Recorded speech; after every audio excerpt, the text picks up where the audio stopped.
Hey, ¿qué onda?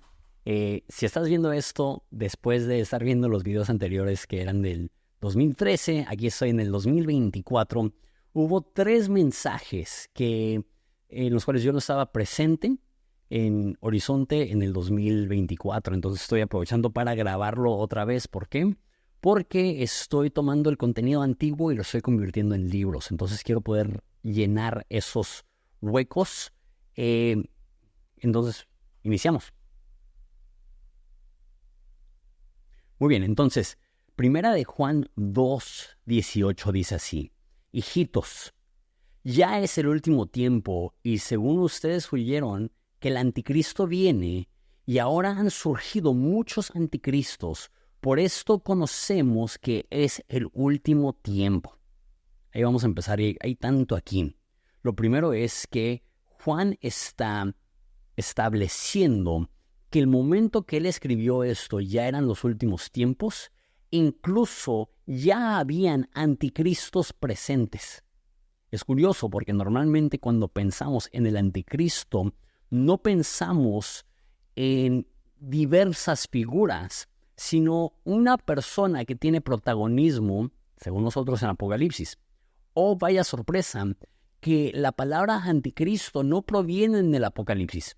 Puedes ver todo el Apocalipsis y te vas a dar cuenta que no viene la frase anticristo. La frase anticristo está aquí en Primera de Juan. Y ahora la pregunta obviamente es, si esto se escribió alrededor del año 90 o 100 después de Cristo, que es cuando se establece que se escribieron las epístolas de Juan, ¿cómo puede ser que él diga que ya es el último tiempo? 2 cosas aquí. Todos los autores de la Biblia estaban convencidos que el regreso de Jesús era eminente. Entonces escriben de esa forma. Pero 2, también dice Pedro que Dios no se está tardando porque está haciendo caso omiso de sus promesas, sino que está dando mayor oportunidad a que las personas se arrepientan. Entonces, ¿cómo puede Juan decir que son los últimos tiempos cuando 1900 años después todavía no ha regresado Jesús? La respuesta tiene que ser esta. Los últimos tiempos no significa que el tiempo desde que se escribió al tiempo que regrese Jesús va a ser un tiempo breve, porque entonces estaría mintiendo, porque 1900 años no es breve. Los últimos tiempos es el título que la Biblia le da a toda la historia humana desde que ascendió Jesús hasta que regrese Jesús. Es la última manifestación, la última, dice Efesios, dispensación en la cual Dios está derramando su espíritu. También eso es lo que dicen Hechos, que inaugura los últimos días. Dios está derramando su espíritu, y al derramar su espíritu Dios está utilizando a personas para dar a conocer su mensaje, y eso va a continuar hasta su segunda venida. Ahorita estamos en el último tiempo, en la última etapa humana. ¿Cuánto va a durar? A lo mejor va a durar 5 minutos más y ni siquiera voy a terminar de grabar esto y regrese Jesús. A lo mejor va a durar 2000 años más, o 100 años más, o 5 años más. No tenemos idea. Lo que sí sabemos es que los autores del Nuevo Testamento estaban convencidos que el tiempo era corto. Creo que si le hubiera dicho a Juan que 2000 años después todavía íbamos a estar esperando su venida, no lo hubiera creído, porque él tenía esa urgencia. Sin embargo, él diría, ok, ya pasaron 1900 años, eso significa que estás más cerca. Vive con urgencia, vive con la expectativa de que Jesús podría regresar en cualquier momento. ¿Cómo sabemos que es el último tiempo? Aquí dice, por eso conocemos que es el último tiempo. ¿Por qué? Porque han oído que el anticristo viene y han surgido muchos anticristos. Entonces, al parecer va a ser una figura en los últimos días de el anticristo. No me voy a meter a Apocalipsis y escatología porque no tenemos el tiempo para desglosar eso, porque él no se va a enfocar en el anticristo, se va a enfocar en los anticristos. ¿Qué es un anticristo? Si vemos la palabra, la dividimos en 2. Tenemos anti, que es contrario a, y Cristo. Obviamente Cristo hablando de Jesús, pero recuerda, el nombre de Cristo no es Cristo, es Jesús. Cristo es un título, una función. Cristo es griego Y Mesías es hebreo, pero creo que entendemos muchísimo más la palabra Mesías que Cristo, porque Cristo lo vemos como si fuera el apellido de Jesús en vez de la función que Él cumple. ¿Qué significa que hay anti-Mesías? Pues tenemos que ver qué es Mesías. Mesías significa ungido de Dios. Y para entender eso necesitas entender la cosmovisión del Antiguo Testamento, que es cuando Dios elegía a un profeta o a un rey o a un sacerdote, derramaban aceite en su cabeza, y esa era una forma figurativa de decir: Dios está descendiendo sobre esa persona y le dará todo lo que necesita para cumplir con sus funciones. Eso es lo que significa Mesías o Cristo o ungido, que tiene todo lo necesario para cumplir. Entonces, cuando decimos que es Jesucristo, que Jesús es el Mesías, lo que estamos diciendo, Jesús significa Salvador, que Jesús tiene todo lo necesario para salvar a la humanidad, al mundo, para salvarnos a nosotros. Entonces, un falso Mesías, un anticristo, es alguien que está ofreciendo salvación por cuenta propia. En ese sentido, los anticristos pueden tomar muchas formas. Pueden ser figuras políticas que prometen resolver todos los problemas. Eso lo vemos en todos los países. Pueden ser figuras dentro de la iglesia que prometen que su ideología, su doctrina, su cosmovisión es la única correcta y en la única que encontrarás salvación. En los últimos tiempos van a aumentar las personas que distraen del mensaje de Jesús, llamando la atención a sí mismos. ¿Cómo sabemos que estos anticristos realmente son anticristos? En versículo 19 dice: salieron de nosotros, pero no eran de nosotros. Porque si hubieran sido de nosotros, hubieran permanecido con nosotros, pero salieron para que se manifestasen que no son de nosotros. Ok, varias cosas aquí. Uno, esos anticristos iniciaron bien. Bueno, iniciaron con la percepción de que estaban bien. Porque él dice: si hubieran estado bien, hubieran permanecido. Los falsos maestros muchas veces empiezan integrados de manera superficial o de manera pública a una iglesia. Sin embargo, su corazón no ha sido regenerado por Dios y por eso llega el momento en el cual se van. La mayoría de falsos profetas iniciaron públicamente bien. O a lo mejor incluso se autoengañaron y empezaron bien bajo su propio criterio. Pero no estaban bien. ¿Por qué? Porque si hubieran sido de nosotros, hubieran permanecido con nosotros, pero porque salieron se manifiesta que no son nuestros. Eso es un versículo que utilizan aquellos que creen que la salvación no se pierde de una forma un poco más general, diciendo que si permaneces en la iglesia, estás manifestando que realmente pertenecías a la iglesia. Y si te separas del cuerpo de Cristo, estás haciendo manifiesto que realmente no estabas. Un buen argumento, creo yo, para esa postura. Pero aquí no está hablando de cristianos en general, aunque podría aplicar. Aquí está hablando de los falsos profetas. El hecho que una persona pasó una temporada de fruto dentro de una iglesia no justifica que esta persona erre en su doctrina o en su enseñanza y que por sus antecedentes, al parecer sanos, que le demos el beneficio de la duda. ¿Qué quiero decir por eso? No solamente es analizar el historial de un predicador, sino realmente analizar si las cosas que están diciendo están distrayendo del mensaje de Jesús como el único y suficiente Salvador. Dice el versículo 20: pero ustedes tienen la unción del Santo y conocen todas las cosas. No les escribo como si ignorasen la verdad, sino porque la conocen y que ninguna mentira procede de la verdad. Entonces está este contraste. Hay anticristos, que son falsos mesías, que tienen una falsa unción. Acuérdate, eso es lo que significa Mesías. Pero ustedes tienen la unción del Santo. Lo que está diciendo es que ustedes, a través del poder del Espíritu Santo, tienen la capacidad de discernir. Esto es gigante. Porque mucha de la historia de la iglesia combate esto, diciendo el cristiano promedio no tiene la capacidad de discernir. Y uno de los puntos principales de la Reforma Protestante es: no, eso no es lo que enseña la Biblia. La iglesia sí puede interpretar, pero no es la única que puede interpretar. El cristiano regenerado, con una relación con Dios, tiene la unción del Espíritu Santo y tiene la capacidad de llegar a la verdad directamente. Eso es padrísimo. Eso significa que por más increíble que sea la enseñanza de una persona y por más que puedas aprender a través de la enseñanza de una persona, tienes acceso directo al Espíritu de Dios que puede sembrar verdad en tu corazón, que puede darte crecimiento espiritual. Tú y tu Biblia tienen la capacidad de llegar a conclusiones divinas acerca de Jesús. Y te digo, no estoy minimizando el poder de la predicación, por algo estás viviendo este video.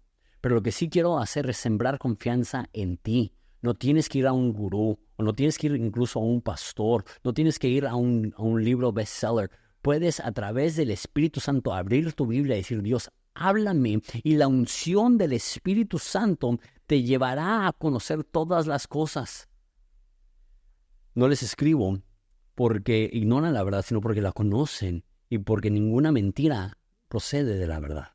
Entonces, si esos falsos maestros están llegando con mentira, eso demuestra que no son realmente pertenecientes a la iglesia. ¿Quién es el mentiroso? Sino el que niega que Jesús es el Cristo. Este es anticristo, el que niega al Padre y al Hijo.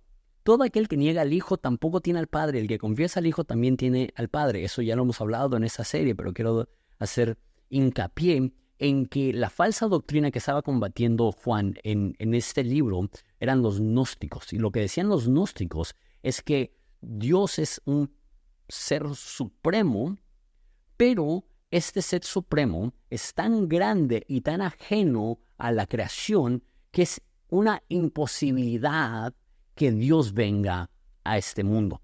Entonces, Jesús fue una aparición, un fantasma, algo sin carne y hueso. Por eso Juan también en su evangelio hace tanto hincapié cuando Jesús dice, hey, que estoy comiendo y de lo tangible que era, que no era un fantasma. Y de hecho en el evangelio de Juan específicamente se dice, no soy fantasma, los fantasmas no pueden comer, dame de comer, tócame las heridas, soy de carne y hueso. ¿Por qué es tan importante que Jesús viniera en la carne? Eso es algo que también yo que amo los escritos antiguos, hace tanto hincapié en la iglesia antigua, porque era la primera herejía que estaba peleando en contra de la iglesia. Y decían personas como Ignacio, si Dios no vino verdaderamente en la carne, entonces no murió verdaderamente por nuestros pecados. Y si no murió verdaderamente por nuestros pecados, no hay esperanza de salvación. Necesitamos que sea real, no solamente una aparición, no solamente una inclinación, no solamente una fuerza, no solamente un espíritu. Alguien que pueda tomar sobre sí el pecado de la humanidad y morir como sacrificio para la salvación de las personas. Hay falsas doctrinas que niegan que Jesús es Dios. Hay muchas que son grandes, como los mormones o los testigos de Jehová. Hay una que muchos no saben que tiene sus raíces en el cristianismo, pero que desde sus inicios se separó muchísimo y es actualmente la segunda religión más grande del mundo. Esos son los musulmanes. Los musulmanes creen que Dios es tan grande que es imposible que haya venido en carne y hueso. Entonces ellos no ven a Jesús. No son como los gnósticos que dicen que Jesús era una manifestación de Dios, más no en carne y hueso. Ellos dicen que Jesús simplemente fue un profeta. Pero aquí caemos una vez más. Estas son las herejías que tenemos que tener cuidado. Que si niegas al Hijo, también niegas al Padre. Ahora, específicamente aquí en versículo 22 dice que niega que Jesús es el Cristo. No solamente son estas teologías que son un poco más fáciles de discernir porque son tan escandalosas que Jesús no es Dios, ¿no? Hay otra enseñanza más sutil, que Jesús no es suficiente. Ahora, no lo dirían de esa forma, pero veo yo dos vertientes de esa falsa doctrina. Uno, Jesús no es suficiente, entonces tú tienes que ganarte tu salvación a través de esfuerzo. Una vez más, no lo dirían de esa forma. La forma que lo dicen es así. No puedes estar bien con Dios a menos de que le eches ganas. Esa es una vertiente, es una falsa doctrina. La forma de estar bien con Dios no es echarle ganas. Sé que esto a lo mejor lo has escuchado o tú sientes, es que si necesito estar bien con Dios, necesito poner mi mejor empeño. No, eso es contrario a todo el mensaje de la Biblia. Para estar bien con Dios no necesitas poner tu mejor esfuerzo. necesitas recibir el regalo de salvación a tu favor a través de la fe. Y cuando caminas en comunión con Dios, Él te va transformando. Pero la meta no es ganar algo. La meta es convivir con alguien y Él te va cambiando. Entonces, si hay una falta de conducta, tu esfuerzo por ser mejor persona jamás será suficiente. Tu comunión dulce con Dios es lo que te transforma. Es sutil. Y la otra es, Jesús no es suficiente, entonces necesito llenar mi vida de cosas alternas. Ahí no es que me falta devoción, ahí es que digo tener una relación con Dios, pero sigo sintiendo vacío, entonces busco relaciones. Digo tener una relación con Dios, pero sigo sintiéndome solo, entonces me refugio en otras áreas. Una te lleva al legalismo, otro te lleva al libertinaje, y son dos formas que en la Biblia lo vemos. Hay algunos falsos profetas, como los fariseos, que dice la Biblia, que prohibirán consumir cosas que Dios creó para que se disfruten. Eso es 2 Timoteo, claro. Puede que sea 1 Timoteo. Y hay otros que son como los de Judas, que seducen, como en las cartas de Apocalipsis, que dicen que hay una profetisa falsa que se llama Jezabel, que seduce a que la gente caiga en pecado sexual. Esas son las dos variantes. Pero ¿qué es lo que hacen las dos personas? Están rebajando el mensaje de Jesús. Jesús no es suficiente. ¿Por qué? Porque ya tienes una relación con Jesús, entonces te sientes solo, entonces necesitas esto. O te sientes que no eres lo suficientemente bueno, entonces échale más ganas y a ver si así ya puedes tener una buena relación con Jesús. Esas son falsas doctrinas. Todas niegan que Jesús es el Cristo, que Jesús tiene lo necesario para que tengamos comunión con el Padre simplemente por el sacrificio que Él hizo. Si niegas a Jesús, no puedes tener al Padre. Que tantas personas hoy en día es tan común escuchar eso, ¿no? Que todas las religiones a grandes rasgos son iguales y todas se pueden llevar a Dios, pero a través de diferentes vertientes. Eso no es lo que enseña la Biblia. Lo que enseña la Biblia es que hay un camino al Padre, y es el Hijo. Y que si rechazas a Jesús, no puedes tener comunión con el Padre. Es a través del Espíritu del Cristo, del poder divino reflejado y manifestado y poseído por Jesús, que podemos tener acceso al Padre. Y cuando dice lo que has oído desde el principio, está haciendo referencia a cuando Jesús estaba ahí. Lo que has oído desde el principio permanezca en ustedes, eso es versículo 24. Si lo que han oído desde el principio permanece en ustedes, entonces ustedes permanecen en el Hijo y en el Padre. Eso lo hemos visto. La idea de permanecer no solamente estar en el mismo lugar, sino una conexión profunda, íntima, que podemos estar conectados de manera íntima, integral con Dios. Y al hacer eso, esa es la promesa que Él nos hizo, la vida eterna. ¿Cómo tenemos vida eterna? Permaneciendo en el Hijo, en el Padre.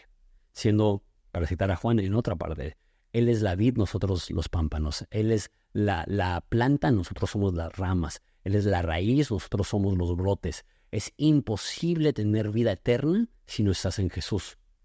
Y es imposible tener una relación con Jesús si estás negando la capacidad de que Él es, la capacidad que Él tiene, lo necesario para poder salvar. Es imposible estar bien con Dios si estás dudando de su capacidad para ser el Cristo, el Mesías, quien resuelve el problema del pecado.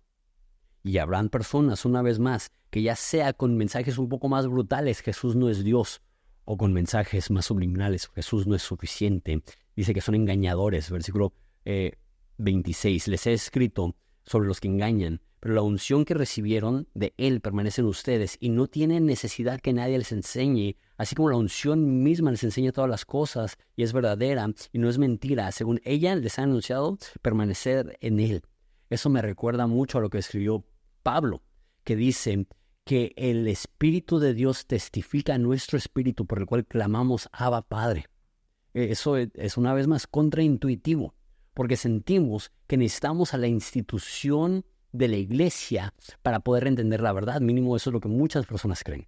Una vez más, amo la iglesia. Y la iglesia es importantísima y el consenso del pueblo de Dios es importantísimo. Y hasta los protestantes tenemos en alto estima los concilios, los primeros concilios y todo eso. Sin embargo, Dios quiere hablarte a ti directamente. Cuando abres la Biblia, no solamente estás abriendo un texto religioso a través del cual podrás aprender algunos conceptos bíblicos. Estás abriendo un portal a una conexión divina con Dios mismo. Leer la Biblia es una experiencia mística. No es una experiencia primordialmente informativa y no es una experiencia primordialmente intelectual. Es una experiencia relacional. No existe ningún otro libro así. Si adquieres uno de mis libros, estás aprendiendo un poco acerca de mi mente, pero no estás en comunión y convivencia conmigo. Con la Biblia sí. La abres y el autor de la Biblia está conectándose a tu corazón. Y permanecemos en él. La palabra permanece, la unción permanece en nosotros. Y la unción misma nos enseña todas las cosas y es verdadera. Debe de haber, al momento de abrir la Biblia, esta emoción y que podamos tener una conexión con Él. Ahora, hijitos míos, permanezcan en Él para que cuando se manifieste tengamos confianza, para que en su venida no nos alejemos de Él avergonzados. Si saben que Él es justo, saben también que todo el que hace justicia es nacido de Él. Varias cosas aquí. Permanezcan en Él. ¿Cómo? A través de conocerle, a través de intimidad, a través de compañerismo. Lo hemos visto muchas veces en ese libro, permanecer. Me gusta mucho más la versión en inglés que dice abide. Permanecer una vez más tiene que ver más con una ubicación geográfica. Abide tiene que ver mucho más con una conexión íntima. Estén conectados a Él para que cuando se manifieste tengamos confianza en su venida y no nos alejemos de Él avergonzados. ¿Qué significa esto? Que si Jesús realmente es el Mesías, capaz de resolver el problema del pecado, lo que vimos desde el capítulo 1, que si confesamos nuestros pecados, Él es fiel y justo para perdonarnos todos nuestros pecados y limpiarnos de toda maldad. Si esto es cierto y permanecemos en Él y tenemos intimidad con Él, eso significa que Él resuelve todo el problema del pecado y el cristiano no está diciendo, hoy es que soy una mala persona y no doy el ancho. ¿Por qué? Porque entiendes que tu vida está saturada de pecados, pero cada pecado ha sido perdonado por la cruz de Jesús. Y caminas en intimidad, pero en gozo. Estas cosas les escribo para que su gozo sea completo. Permanezcan en Él para que su gozo sea completo. Es dulce intimidad. También en ese libro dice que los mandamientos de Dios no son gravosos, o sea, cuando caminamos en Él en comunión, Él nos va transformando y amamos la santidad, y amamos su presencia, y amamos obedecerle, no como un método de pagarle por su sacrificio, y no por una condición de culpa, que queremos apaciguar esa culpa que sentimos. Entonces por eso diezmamos, para ya no sentirnos culpables, por eso vamos a la iglesia, para ya no sentirnos culpables, por eso leemos la Biblia, para ya no sentirnos culpables. No, cuando caminamos en dulce comunión, ya no estamos ansiosos o preocupados por nuestra condición delante de Él. Sabemos que nuestra condición delante de Él es perdonado, es limpiado. Entonces, para el cristiano que está permaneciendo en Él, no hay una ansiedad del juicio venidero. No sé si alguna vez has sentido o algún predicador que te dijo que imagínate, vas a llegar al cielo y van a poner en una cinta, ¿no? Toda tu vida, ¿y tú qué vas a decir? Un cristiano verdadero sabe. Cada una de esas cosas son horribles, pero resueltas, porque Jesús ya murió por mí. Y yo puedo llegar con el abogado que tenemos, sabiendo que sí, todo eso es cierto, pero ¿quién condenará a los elegidos de Dios? Es Dios el que justifica. Debemos de, como cristianos, no temer en lo absoluto el juicio de Dios. ¿Por qué? Porque cualquier cosa que Dios pudo haber tenido en nuestra contra, ya fue resuelto. Léelo de esa forma para que tengamos confianza y no nos alejemos avergonzados. No solamente es no tener vergüenza, sino, para citar al autor de Hebreos, podamos acercarnos confiadamente al trono. Y trono habla de juez, pero quien se sienta en ese trono es un juez que también es nuestro Padre y que ya nos ha perdonado. Y podemos llegar con profundo agradecimiento y gratitud, sabiendo, ya fue resuelto. Por eso dice que el que es justo también sabe eso, que todo el que hace justicia es nacido de Él. No significa que si haces justicia, naces de Él, sino que si has nacido de nuevo, Él produce y provoca en ti el caminar en justicia. Hay engaños, y uno de los engaños más fuertes que hay ahí es que tu relación con Jesús directamente no es suficiente. Necesitas de un gurú. Necesitas de un predicador, necesitas de un pastor, necesitas un curso, necesitas No, necesitas acceso directo a Dios. ¿Cómo? A través de su Espíritu Santo, entendiendo la palabra viva y que esto sea un proceso transformador tan profundamente que vives confiado, sabiendo que el día que Él se aparezca no tienes que alejarte de Él en vergüenza, puedes correr a Él en confianza, sabiendo que cualquier cosa vergonzosa ya fue perdonada por Jesús en su cruz. Y creer que eso es cierto, aunque haya 1000 voces, 1000 anticristos diciéndote esto jamás será suficiente. Tú puedes decir, yo tengo la unción del Espíritu Santo que me confirma, Dios es suficiente, Jesús es suficiente, y su Espíritu da testimonio a mi espíritu, por el cual clamo, Abba Padre. Gracias por el tiempo.